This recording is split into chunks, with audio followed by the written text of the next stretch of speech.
какво е добре за нашето общество, какво е добре за нашите деца и как ние да им подсигурим всъщност адекватно възпитание в училище, да няма риск от индоктринация, да се зачете абсолютно изконното право на родителя, той да се разпорежда с това какво точно да учи детето му, в същото време да се гарантира и реална работеща възпитателна функция на училището.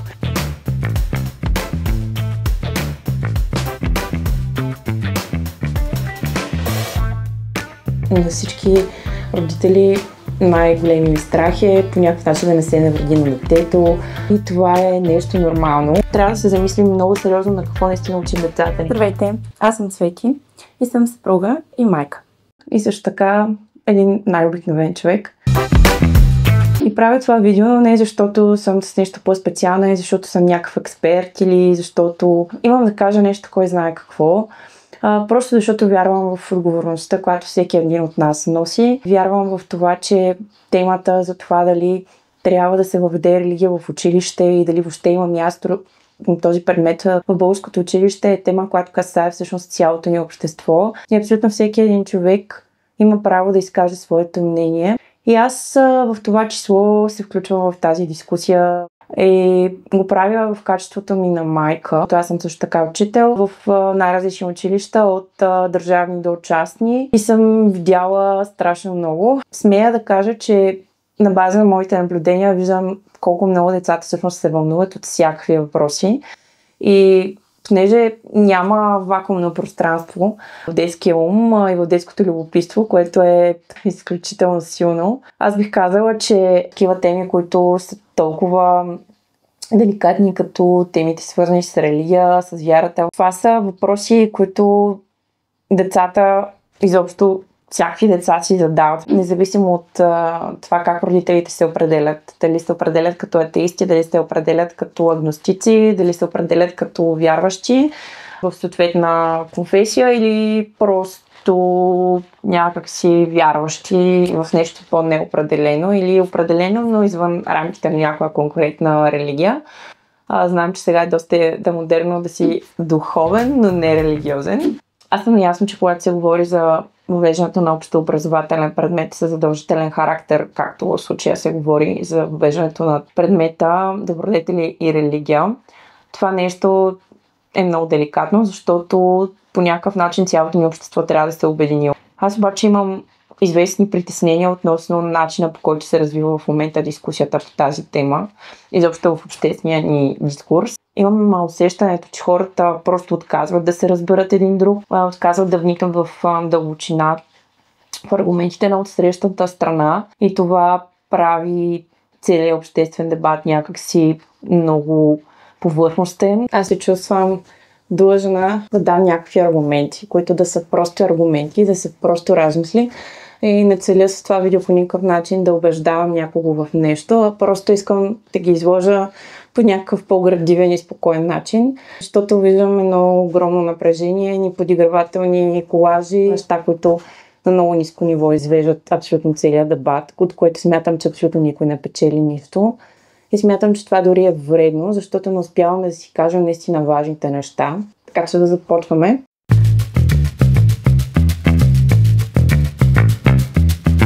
Струва ми се важно като цяло да се отбележи това, че хората, които са против въвеждането на религията като учебен предмет със задължителен характер в училище, тъкват факта, че този предмет може да бъде използван по някакъв начин за пропаганда, проруска или профашистка. Дори някои не използват много такива силни думи. И аз бих искала да обърна внимание на това твърдение конкретно първо, защо според мен то не е основателно. Аз мятам, че МОН, Министерството на образованието и науката, никога не биха позволили да се случва каквато и да било пропаганда в училище. Ако пък притесненията с някаква пропаганда са свързани с това, кои ще са реално хората, които ще преподават този предмет, то това ще бъдат учителите, които в момента са в училище, много от които всъщност просто ще се преквалифицират. Така че, повярвайте ми, ако някаква пропаганда реално се случва в училище, тя се случва с или без този предмет. Другото, което е, ако нашите деца им откажем възможността те да се ограмотят религиозно, те ще го направят по някакъв друг начин. И те реално няма да се ограмотят религиозно. Когато едно дете е решило, че иска да разбере нещо, пък примерно с родителите си не успява да го обсъди, конкретно за тези деца, интернет е място, където те ще гледат първи. А всички знаем, че в интернет има страшно много религиозно съдържание, което не винаги е издържано от към това да не се изпада в някакви сектантски размишления, внушения. Това е нещо страшно опасно и на мен лично ми се изправят косите като майка, замисляйки се за психичното здраве на децата. Трябва ли да направим нещо за нашите деца, за да могат те да израснат по-добри хора и за да можем да обърнем тенденцията, която наблюдаваме в момента на агресия по моловете. Знаете ли, този ден се прибрах в моя роден град и трябваше да се разходя, свърша нещо в центъра. Беше делничен ден и аз всъщност, прибирайки се към вкъщи, минах през една гимназия. Искам да ви кажа, че пред двора на училището едно 80% от децата държаха цигари. Държаха се, едно са на някаква, не знам, кръчма, викаха, говореха на висок тон. Аз по никакъв начин не осъждам децата, аз осъждам в момента и обсъждам тенденцията и проблема, и той е обществен проблем. За това, че нашите деца смятат, че е готино да пушиш, че е готино да взимаш райски газ, че е готино да играеш хазарт. И всичките тези неща, които всъщност са едни много деструктивни тенденции, както за здравето на децата ни, така и цялостно за нашето общество, защото подстрекават хората към зависимости. Зависимостите, мисля, че няма човек, който да не се съгласи, че това е нещо наистина вредно и деструктивно. Така че аз смятам, че виждайки на къде вървят децата ни, какво ги занимава, материализма, инфлуенсърите, които се показват на екскурзиите, къде ходят, на помпаните устни, силикона, всичките тези ролеви модели, които нашите деца в момента виждат. Това ли е, което ние искаме те да извлекат и всъщност как да ги подкрепим към това те да поемат по по-различен път. Аз лично си задавам всичките тези въпроси, може би отчасти, защото съм родител. По никакъв начин не искам да кажа, че това поколение, което в момента в училище е загубено. Аз не смятам, че децата ни са лоши или нещо такова, но малко или много са ограбени от това какви са реалните примери, които ги заливат в момента в социалните мрежи и са ощетени от това, че липсва алтернатива на цялото това нещо. И ценностите на едно семейство действително са нещо, което е жизнено утвърждаващо за детето и много често детето възприема ценностите на майка си, на баща си, нали, неусетно, просто заради добрия пример, който вижда. И децата наистина се възпитават на първо място от семейството, само че има един момент, че семейството не е единственият фактор, който възпитава нашите деца.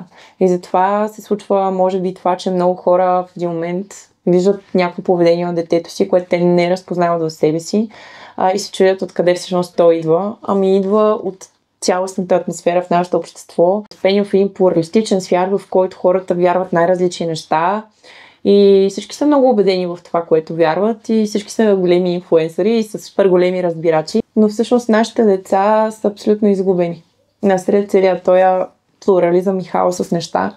И когато няма нещо устойчиво, което да ги държи някакси в кондиция и да им дава една стабилна основа, или пък те самите не намират такава стабилна основа, която да не е изменчива, да не се променя просто от моди или тенденции, а търсят наистина истинските, ценните, устойчивите неща. Тези деца всъщност са децата, които прибягват и към търсене на информация относно религията. Това са мислещите деца, децата, които се интересуват от философия, от психология, от социални науки, като цяло по-хуманитарно насочените деца, които, повярвайте ми, религията също ги интригува. И когато няма предмет в училище, който да адресира точно тези въпроси по един градивен, нормален начин, през призмата на културата, това да осъзнаят децата религиозността като феномен в нашето общество, без да им се натрапва, разбира се, някаква индоктринация или нещо такова. Това ограбва много децата. Виждате моето кръстче, аз съм православна християнка, само че аз лично няма да си махна детето от училище, само защото то ще учи теорията на Дарвин, например. И аз казвам не случайно теория, защото хората всъщност доста масово, за голямо съжаление, бъркат теорията и господстващата в момента парадигма, нали, теоретична по отношение на даден проблем, като например възникването на света, с научни факти. И по този начин възпитаваме богоборчество, атеизъм и това всъщност е монопол в образованието днес. Според мен трябва да се сложи край и религията да се възприеме като нещо абсолютно нормално. В 21 век също е абсолютно нормално да бъдеш религиозен. Не е окей да се налага на децата атеизъм също. Защото ако аргументът на отсрещната страна не трябва да се налага вярата, е абсолютно валиден и аз съм абсолютно съгласна с това, че на нито едно дете не трябва да му се налага вяра. Аз самата възпитавам моето дете по същия начин. Ако не иска да взима причастие, не я бутам да взима причастие. Аз смятам, че всяко нещо на сила не е градивно, има много кофти резултат. Но по същия начин не трябва да се налага на детето и атеизъм. И именно заради това училището е, така се каже, неутралното място, където детето самостоятелно да формира своя мироглед. Това няма да стане още в училище, това ще стане вече на по-късна възраст, но детето трябва да бъде информирано. Какви са теориите, какви са възможностите, какви са хипотезите и самото то да се научи на критично мислене. Когато едно дете мисли критично, то си задава въпроси и свиква съответно да оценява и отговорите. Адекватни ли са тези отговори, съгласуват ли се с това, което аз вече знам, не се ли съгласуват. Това са неща, които дори родителите атеисти биха искали за детето си. Ако трябва да отхвърлиш нещо, то е редно поне да го познаваш. Дори и едно дете да отхвърли изцяло религията, защо ние искаме децата ни да отхвърлят тези неща неинформирано? Защо не им дадем една религиозна култура, която е базова? Всеки, който учи религия, задължително ще стане вярващ. Това абсолютно не е задължително. Аз съм учила в училище химия, обаче химик не съм станала. Нали? По същия начин много хора, които са учили преди времето на комунизма закон Божий, много от тях не са станали вярващи. Има само 2 държави, където религия изобщо не се изучава. Франция и Люксембург. Във всички останали държави, в большинството от които всъщност религията е задължителен предмет. Това е една европейска практика. Аз имам някакво такова странно усещане, че ако министър Вълчев беше казал: хайде всички деца да учат медитация, будизъм и йога, всички родители щяха да са: да, няма значение, това също е религия, ама няма проблем, тази може да се изучава. Обаче, когато ние живеем в една държава, където традиционната религия е източното православие, когато ние кажем: хайде да научим децата на базова религиозна култура, хайде да им покажем какво значи източно православие, хайде, който иска да учи, да има реалната възможност за това, защото в момента няма такава възможност. Всъщност много директорите, аз по никакъв начин не ги обвинявам или нещо такова, но всъщност не предлагат на родителите такава опция да се изучава такъв предмет. И то от страх, че те ще откажат. Ама аз съм убедена и съм абсолютно сигурна и отличен опит до някъде го казвам предвид работите на различни училища, че те дори не са питали. Повечето дори не са питали може ли, не може ли. И затова в момента са всъщност толкова малко училищата, където такъв предмет се преподава като избираем, просто защото няма реално предлагане. Когато не предложиш нещо, то няма как да бъде избрано. И това е проблем. Ако стане задължителен предмета, този проблем ще отпадне. Всяко дете има право на това да има равен достъп до това да може да се ограмотира религиозно и това съответно да стане в някакви рамки, които са безопасни, без индоктринация, без налагането, без оценки дори. И това просто да стане по някакъв начин, който е регулиран от държавата, защото на мен наистина ми изтръпват косите, като се замисля какво съдържание има онлайн и как много хора продали си апартаментите вследствие на някакви сектантски зависимости или пък, не дай си Боже, посегнали си към живота или отишли да живеят в гората, просто защото така гуруто им е казал. Това много често започва с един лайкнат пост в Инстаграм или в Фейсбук, защото аз лично съм попадала на страшно много сектантско съдържание и то от наистина деструктивен характер, който залива и нашите деца. И в един момент, ако те не са защитени, нямат религиозна грамотност, те стават абсолютно подвластни на такива внушения. И това е нещо супер страшно. Аз не искам да плаша родителите с секти и не смятам, че това само по себе си е добър аргумент. Това, нали, от страх да се въведе този предмет. Освен този аспект, че може да спомогне за това децата да са по-защитени и по-малко уязвими към сектантско съдържание чрез социалните мрежи, смятам, че всъщност е супер важно наистина да се изтъгнат ползите и възможностите, които този предмет ще даде.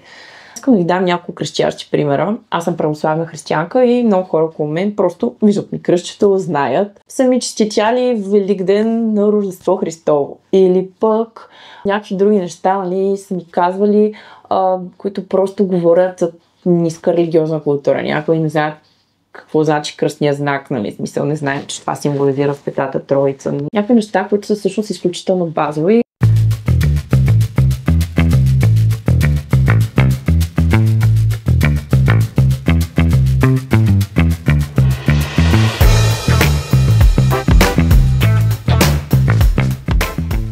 Нещо друго, което забелязах обаче, е, че много хора казват, чакайте сега, тук ние се опитваме да въвеждаме някакви добродетели, пък той има много по-сериозни проблеми в образованието, като например функционалната неграмотност на учениците. И аз съм съгласна с това, че функционалната неграмотност е огромен проблем в училището и се дължи на недостатъчно четене от страна на децата, на това, че те не прилагат конкретни стратегии, които да им помогнат всъщност те да разбират това, което четат.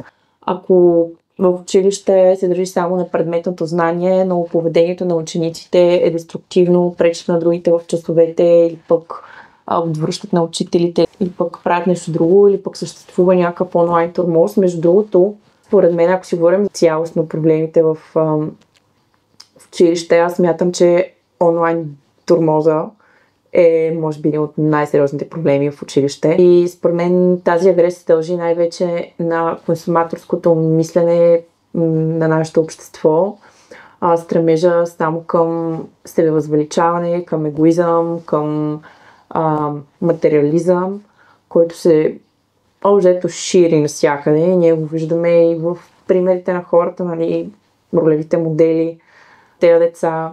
Виждаме много кофти тенденции, много кофти ролеви модели, както, за съжаление, в музикалното творчество. Имам чувство, че точно тези ценности, точно този начин, никога не е било по-лесно да бъдат попити, отколкото е в момента. Те буквално не са само Мишо Шамара и някакви други рапъри по мое време, а те в момента са навсякъде. Трябва по някакъв начин училището да помогне, да даде поне някаква алтернатива на тези деца, които по някаква причина техните родители са абдикирали от своята дейност и някакси са оставили интернет да възпитава децата им. За голямо съжаление, всъщност, нека не се лъжим, такива родители има. Нямам никаква представа колко не съм социолог, обаче със сигурност знам, че има такива родители. И е редно като общество ние да имаме някакъв механизъм, чрез който да дадем някакъв шанс тези деца да имат по-различен пример, да имат по-различен ориентир в живота. И аз мисля, че един такъв предмет, като предмета добродетели и религия, е много добър начин за тези деца да се замислят те на къде са тръгнали, какво искат от живота, как искат всъщност да се реализират в живота и какво реално е наистина ценно и стойностно, обективно, не само конкретно за тях в този момент от житейския им път. За мен лично, като майка, е супер важно детето ми да знае, че има алтернатива на всичко това, което го залива в масовата култура. И аз нямам нищо против. Хората може да гледат и да слушат абсолютно всичко, което си искат. Това си е личен избор, но аз просто не мога да си затворя очите за негативните тенденции, които всички тези неща произвеждат в моите хора, защото ги виждам на първо място в училище, опита, който съм имала 5 години като учител, и освен това ги виждам и на улицата. Виждам ги в мола, виждам ги в автобуса, когато се водя с градски транспорт. Виждам ги абсолютно навсякъде. Агресията, виждам невъзпитаното отношение и поведение, липсата на елементарен такт спрямо възрастните, уважения към тях. Виждам просто едно поколение, което расте с много различни ценности от тези, които всъщност ние твърдим, че искаме нашите деца да притежават. Като общество, какво учим децата ни? Какъв е основният проблем, който ние трябва да разрешим? Това е именно проблема с липсата на адекватен ценностен ориентир, бих казала, за подрастващите в момента. И ако всъщност училището абдикира от функцията си, възпитателната си, семейството абдикира от функцията си, голямата тежест пада на семейството, но ако то по някакъв начин нещо не е окей там, следва училището като алтернатива да се даде добър път на тези деца. Ако и училището не го направи, нека да си говориме чисто човешки и, нали, просто се опитаме реално да помислим толкова ли е ужасно децата да учат за милосърдие, за търпеливост, за съпричастност, за това да се погрижиш за ближния човек, ако той има нужда от някаква помощ. толкова ли е лошо да дадем на децата ни един висок нравствен идеал, към който те да се стремят и това нещо да се случва, всеки според неговата светогледна, нали, парадигма или перспектива. Атеистите ще учат само етика, хората, които са част от определена конфесия, ще си учат това, което те самите възпитават в децата си, което са съгласни. Религиозната неграмотност е един от сериозните проблеми в нашето общество. И това го казвам, защото тази неграмотност всъщност прави хората много нетолерантни към другите. Изключително нетолерантни. Прави ги озлобени по някакъв начин. Аз не искам да казвам, че атеистите са лоши хора, в никакъв случай не го казвам. Те не твърдят просто, че не знаят дали има Бог, както да речем са агностиците. Те твърдят, не, няма 100% няма Бог. В смисъл, доказано е, че няма Бог. Което за мен е точно вид вяра. И според мен атеистите са също много религиозни хора, колкото и парадоксално да звучи. И всъщност, когато има атеистичен монопол в образованието, това всъщност е религиозен монопол.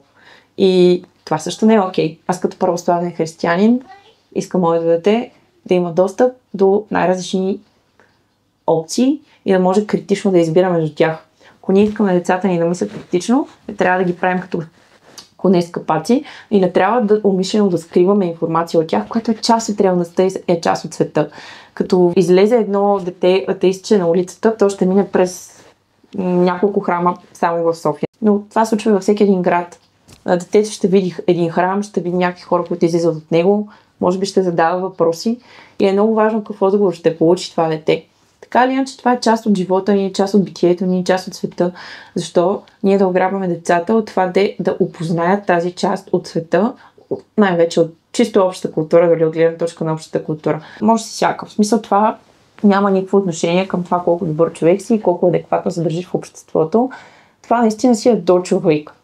Обаче това да налагаш на другите хора твоето мнение и да ги ограбваш от възможността те да получат някаква лична полза чрез въвеждането на такъв предмет, това според мен е егоистично. Разбирам, ако си атеист и нямам нищо против атеистите, даже имам приятели атеисти и ние се разбираме чудесно, не се избиваме да спориме по тази тема и си говорим за съвсем други неща. Ти си атеист, твоето дете няма да учи религия, православие. Твоето дете ще си учи етика и ще създаде специална програма, която в момента ще се пише от Министерството, ето ти да решава някакви етически казуси. Супер!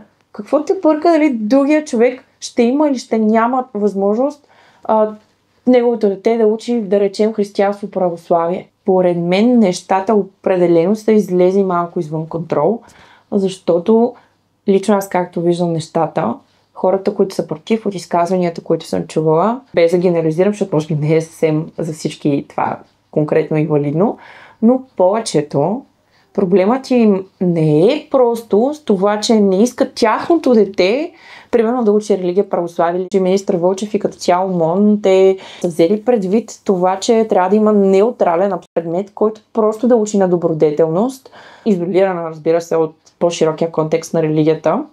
Това ще го има. Проблемът не е само в това. Проблемът е, че те не искат да се учи православие в училище, защото смятат, че това ще провокира фашизъм, руска пропаганда и някакви не знам си какви неща. Общо взето, сега в момента, на фона на тази война, като кажеш на някой човек руска пропаганда, фашизъм, Путин, копейки.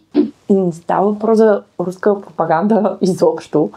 Къде е руската пропаганда в обичай ближният както в себе си?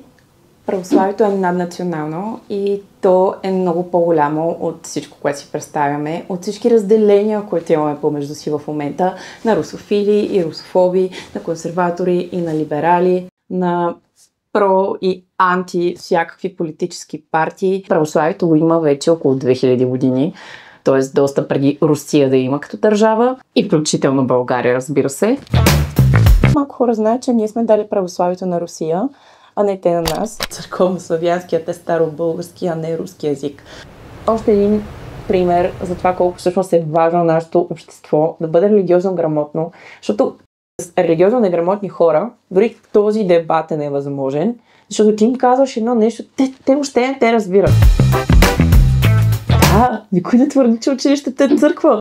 Училището, между другото, няма да стане по-малко светско, защото се въвежда предмет религия православие. Толкова беше така, в цяла Европа нямаше да се учи изобщо религия. Няма доказателство, че религията прави хората по-добродетелни, по-добри, подпомага с нещо тяхното развитие или психично здраве. Доста изследвания опровергават тази лъжа, която беше изречена публично от експерт-психолог.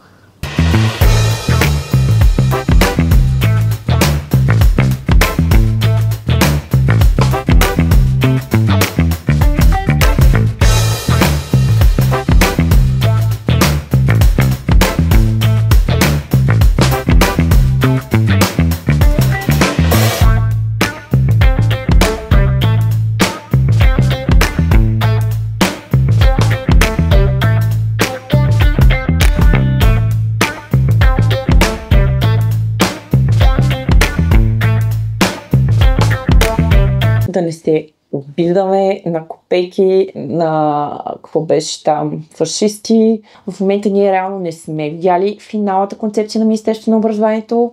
Когато тя излезе, когато тя стане публично достъпна, тогава този дебат ще има много по-голям смисъл и просто много ми се иска обществото малко да се успокои, да смекчи тона. Няма руска пропаганда, има само позитивни послания, най-вече отправени от към културно-историческия аспект на православието. Запознайте се, не отхвърляйте нещо, което не познавате. За мен беше удоволствие да излея всичките тези мисли. Искрено се надявам това видео да ви е било полезно. За още подобни видеа, абонирайте се за канала.